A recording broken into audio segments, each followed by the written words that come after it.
Is your new workout routine not giving you the gains you want? Here are my top 3 reasons why your workout routine is not getting you stronger. So you came here 'cause you wanna be a star. Welcome back, guys. I'm Sean LeFloch, the founder of Floch Fitness. And the first reason why most people aren't seeing strength gains in their routine is because there's not enough frequency in the movements that you're doing. So the big 3, the deadlift, the press, and the back squat, are commonly used in weight training routines. Unfortunately, for most people, they're not doing these frequently enough in order for them to elicit a change. If you're doing something once a week, the body really doesn't have enough stimulus in order for you to make an adaptation. So for most people, I actually have 2 presses, 2 squats, and 2 deadlifts every week, especially for those of us who are maybe a little bit more intermediate to novice when it comes to your weight training routines.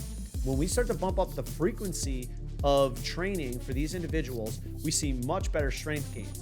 Now, that doesn't necessarily mean that the volume or even the intensity has to be higher, but the more touches you get, the more you're telling your body it's time to adapt.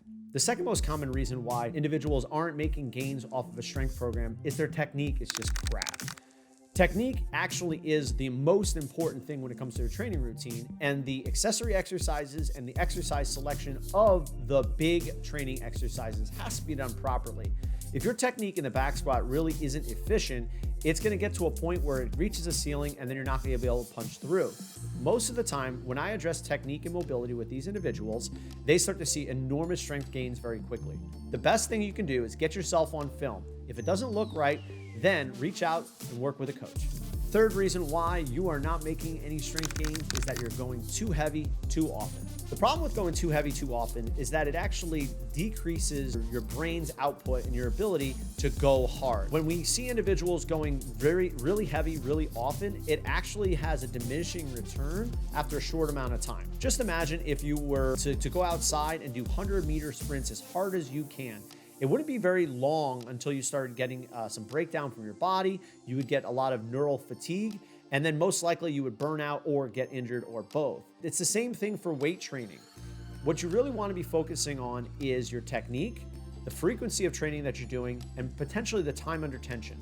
And all 3 of those can be accomplished by using weights in the 70 to 80% range and not going to failure. If you accumulate more frequency and more volume in these areas, you're gonna see that your body's gonna start to adapt over time. Don't worry about going heavy all the time. Work on crushing your technique, bar speed, and then making sure that you're able to do it often. Guys, if you like this video or you learned something, give it a like, subscribe, share it with your friends, and we'll see you next time from another video from Floch Fitness. Take care, guys.